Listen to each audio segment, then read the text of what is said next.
शिवा को भूत प्रेतों की कहानियां पढ़ना, देखना और सुनना बहुत पसंद था। इस शौक को उसने अपने दूसरे शौक घूमने फिरने के साथ में जोड़ दिया था।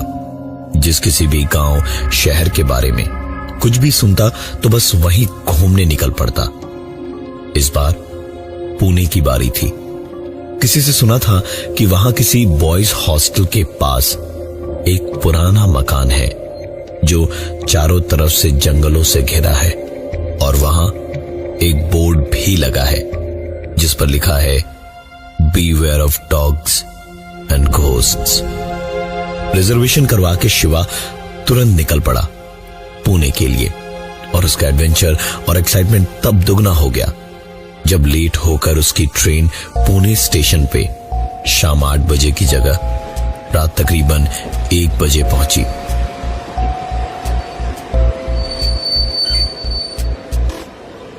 एक ऑटो रिक्शा की आवाज दूर से सुनाई दे रही थी और वो धीरे धीरे आता आता ठीक उसके सामने आकर रुका। शिवा उसी ऑटो में बैठ के निकल पड़ा और जानबूझकर रात के वक्त उसी बॉयज हॉस्टल के पास के जंगल के पास से पूरा एक बड़ा सा चक्कर मार के गुजरा। लेकिन शिवा को कोई बोर्ड या आदमी उस जगह पर नहीं दिखाई दिया। शिवा सीधे वहां से होटल चला गया। रिसेप्शन पर चेक इन करके कमरे में जाने को लिफ्ट की तरफ जाते जाते उसके कदम रुक गए और उसने पलट के रिसेप्शन पर बैठे लड़के से पूछा, यहां एक बॉयज हॉस्टल के पास पुराने मकान के बारे में मैंने बहुत सुना है जहां एक बोर्ड लगा था ना, beware of dogs and ghosts. मैं उधर से ही आया लेकिन कहीं दिखाई नहीं दिया मुझे। इस सवाल के जवाब में होटल की रिसेप्शन पर बैठा वो लड़का हल्का सा मुस्कुराया और उसने कहा, यहाँ रात के अंधेरे में बहुत कुछ दिखता छुपता है। जाइए आराम कीजिए, थक गए होंगे, सुबह बात करेंगे। शिवा सचमुच में यहां आने और उस बोर्ड वाले मकान को देखने की एक्साइटमेंट में अपनी थकान को नजरअंदाज कर गया था। सीधे कमरे की तरफ ही बढ़ गया। कमरे का दरवाजा खोला तो देखा बेहद खूबसूरत लग्जूरियस कमरा था। हाथ मुंह धोकर उसने खिड़की खोली तो सर्द हवा का एक झोंका शोर करता हुआ कमरे को ठंडा कर गया और फिर देखा कि बाहर बहुत तेज हवा चल रही है। शिवा ने खिड़की बंद कर दी और आकर बिस्तर पर लेट गया और हेडफोन लगा के फोन पे सेव की हुई हॉरर कहानियां सुनने लगा। तो उठ के सोने के लिए बेड पे लेटा और तुरंत ही उसे नींद आ गई। पवन अभी सोया ही था कि उसका बेड ऐसे हिलने लगा जैसे कि यह हॉस्टल का बेड ना हो बल्कि ट्रेन की बर्थ हो। कहानी सुनते सुनते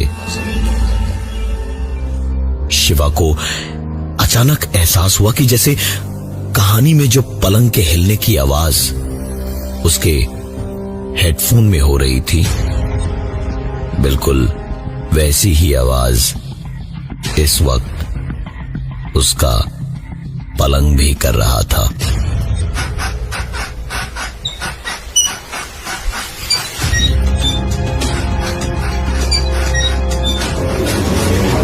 शिवा एक झटके से पलंग से उछलकर नीचे कूदा और हेडफोन निकाल के गौर से देखा तो पलंग बिल्कुल ठीक था। शिवा खुद पे ही हंसा कि थकान के मारे कहानी भी सच जैसी महसूस हो रही है। हेडफोन निकालकर अब शिवा सीधे सोने के लिए लेट गया। आधी थकान की और आधी नींद की बेहोशी में ही शिवा ने साफ साफ महसूस किया कि उसका पलंग बहुत तेजी से हिल रहा है और पलंग के बगल में टेबल पर रखे पानी का ग्लास हिला और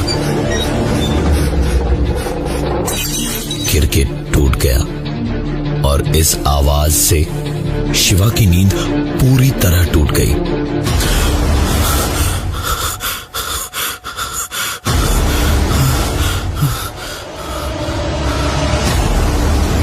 शिवा ने पलट के देखा तो ग्लास वहां वैसे का वैसा रखा हुआ था और पलंग बिल्कुल शांत था। शिवा ने आंखें मली और सोचा चेहरे पर पानी के कुछ छींटे मार लेगा तो शायद नींद बेहतर आएगी।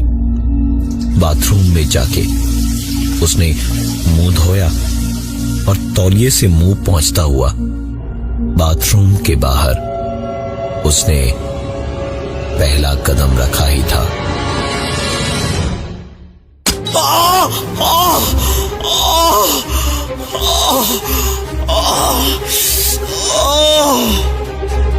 कि दर्द से उसकी चीख निकल गई। उसके पैर में एक बड़ा सा टूटे हुए कांच का टुकड़ा गड़ गया था। नजर उठाकर बिस्तर के पास वाली टेबल पर देखा तो पानी का ग्लास वहां नहीं था।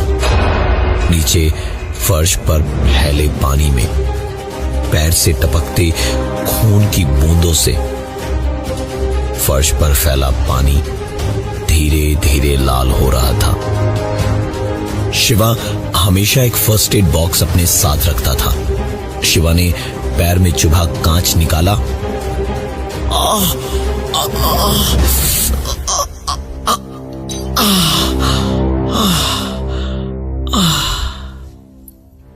और जख्म पे मरहम लगा ही रहा था जब ठंडी हवाओं से महसूस हुई और तेज हवाओं की आवाज भी सुनाई दी।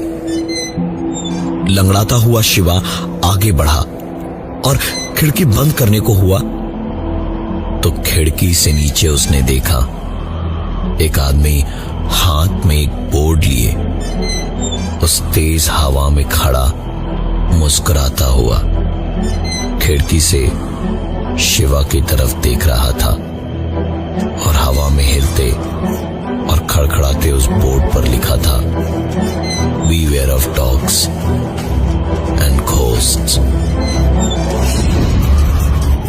उस बोर्ड की हवा से खड़खड़ाने की आवाज बढ़ती गई और इतनी तेज हुई कि शिवा की नींद टूटी।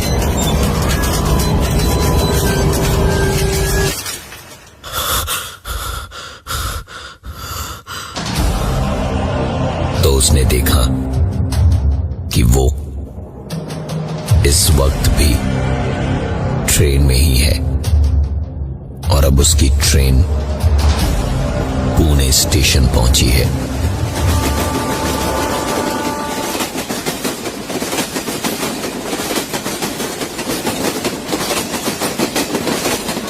ट्रेन अभी पुणे बस पहुंची ही थी। रात के तकरीबन 1:30 बज रहे थे। स्टेशन से बाहर निकला तो एक ऑटो दूर से आकर रुका। शिवा उस ऑटो को लेकर सीधा होटल गया। रिसेप्शन पर खड़े लड़के को देखकर शिवा को पहला झटका लगा। ये वही लड़का था जिसको उसने अपने सपने में भी रिसेप्शन पर ही देखा था। चाबी लेकर खोया खोया सा शिवा लिफ्ट की तरफ जाते जाते बस यूं ही पलटा तो मुस्कुराता हुआ वो लड़का बोल पड़ा, यहाँ रात के अंधेरे में बहुत कुछ दिखता छुपता है। जाइए आराम कीजिए, थक गए होंगे, सुबह बात करेंगे। शिवा पलट के चुपचाप बिना कुछ बोले अपने कमरे में जाने को लिफ्ट के अंदर चला गया। रूम पे पहुंचा तो देखा कमरा बिल्कुल वैसा ही था जैसा उसने अपने सपने में देखा था। कमरे में पहुंचते ही तुरंत उसने सब कुछ चेक किया, जब सब कुछ ठीक लगा तो उसने एक टॉवल लेकर उसमें सारे कांच के ग्लास लपेटे और उसके बाद अलमारी में उस टॉवल को रख दिया और चादर दीवार के पास जमीन पर बिछा दी और दीवार के सहारे चुपचाप वो जमीन पर ही बैठ गया। वहां बैठने के थोड़ी देर बाद तक शिवा चुपचाप उस कमरे में बैठकर वहां की शांति को महसूस कर रहा था और उसके बाद उसने अपना फोन निकाला और सोने से पहले हर दिन की तरह एक कहानी सुनने लगा। किसी भी हालत में आपके सामने आकर आपसे हेल्प मांग सकता है, पर आप उसकी हेल्प के लिए अपने कमरे का दरवाजा मत खोलना। कहानी सुनते सुनते शिवा को लगा जैसे कोई उसके दरवाजे को खटखटा रहा है। शिवा ने तुरंत अपने कान से हेडफोन निकाला। उसे यकीन हो चला था कि यह दस्तक उसके दरवाजे पर ही है। शिवा जैसे जानता था कि ऐसा कोई इत्तेफाक होने वाला है, क्योंकि सपने में कहानी में पलंग हिलने की आवाज के साथ साथ सचमुच पलंग हिला था। उठकर शिवा डरता हुआ दरवाजे के पास जाकर बोला, कौन है?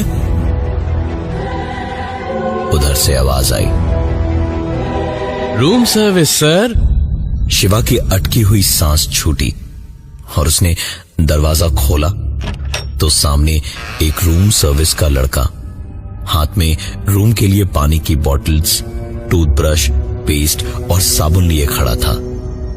वो चेहरे पर एक मुस्कुराहट लिए ट्रे के साथ अंदर आया और सारा सामान एक एक करके रखने लगा और जाने से पहले गुड नाइट बोलकर निकलने को हुआ तो दरवाजे के पास रुक के पलटा और मुस्कुराकर उसने, सर कुछ भी हो जाए दरवाजा नहीं खोलना चाहिए था। उसका इतना कहना था कि कमरे का दरवाजा जोर की आवाज के साथ बंद हुआ। अलमारी के पलड़े जोर से अपने आप खुले और कांच के दोनों ग्लास खुद ब खुद उड़कर सामने की दीवार से टकरा के चूर चूर होकर बिखर गए। तो शिवा उठकर भागा कमरे से बाहर और सीढ़ियों से उतर के बाहर की ओर भागा।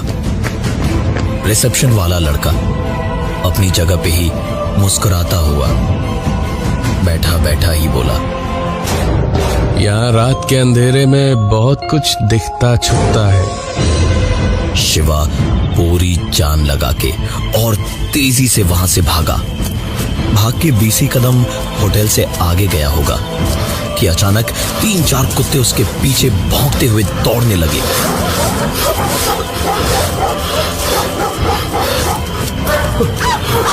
शिवा के पास बचने का कोई रास्ता था तो सिर्फ एक, कहीं से कोई मजबूत डंडा या पत्थर उठाकर कुत्तों को भगाए, क्योंकि कुत्तों से बहुत देर और बहुत दूर तक भाग नहीं सकता था वो। शिवा अंधाधुंध भागते हुए होटल के पीछे वाले हिस्से में पहुंचा, जहां उसने सपने में अपनी खिड़की से उसे एक अजनबी आदमी को बोर्ड पकड़े खड़ा देखा था।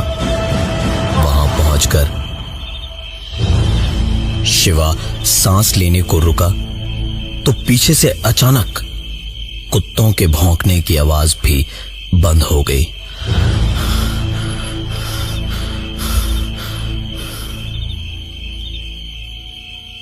शिवा ने सर उठाया और अपनी खिड़की की तरफ देखा तो शिवा को एक बार फिर यकीन करना मुश्किल हो रहा था कि वो सो रहा था या जाग रहा था, क्योंकि उसकी खिड़की पर वही आदमी जिसे उसने सपने में देखा था वही बोर्ड पकड़े खड़ा था।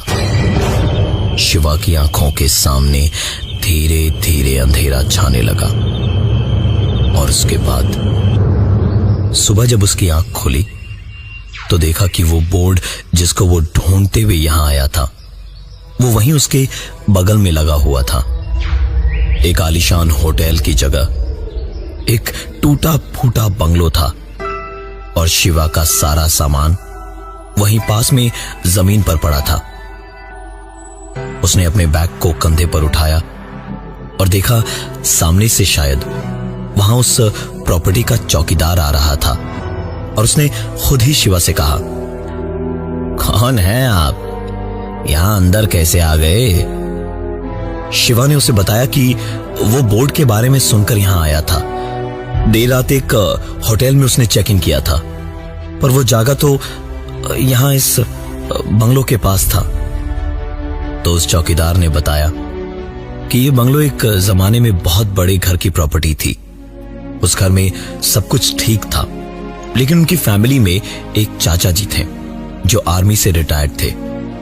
एक हाथ नहीं था उनका और हमेशा अपनी कहानियां सुनाया करते थे, लेकिन कोई भी उनके पास 5 मिनट से ज्यादा बैठना पसंद नहीं करता था। हर कोई उन्हें देखते ही रास्ता बदल लेता। उनकी तबीयत जब बहुत बुरी तरह अचानक बिगड़ गई तो किसी ने भी उनका ख्याल नहीं रखा और उनके अपने बंद कमरे में ही पानी को बस तरसते हुए मौत हो गई। वो पूरी जिंदगी सिर्फ थोड़े प्यार और थोड़े से वक्त के जरूरतमंद थे। चौकीदार ने आगे बताया कि उनकी मौत के बाद कुछ ही दिनों में इस घर के सारे लोगों की मौत हो गई। कोई वारिस नहीं बचा यहां का। शिवा ने उस चौकीदार से उनका नाम पूछा तो उन्होंने कहा, नाम जान के क्या करोगे बेटा, प्यार से चाचा ही कहोगे तो चलेगा। उनके इतना कहते के साथ ही अचानक शिवा के पीछे से कुत्तों के भौंकने की आवाज आने लगी।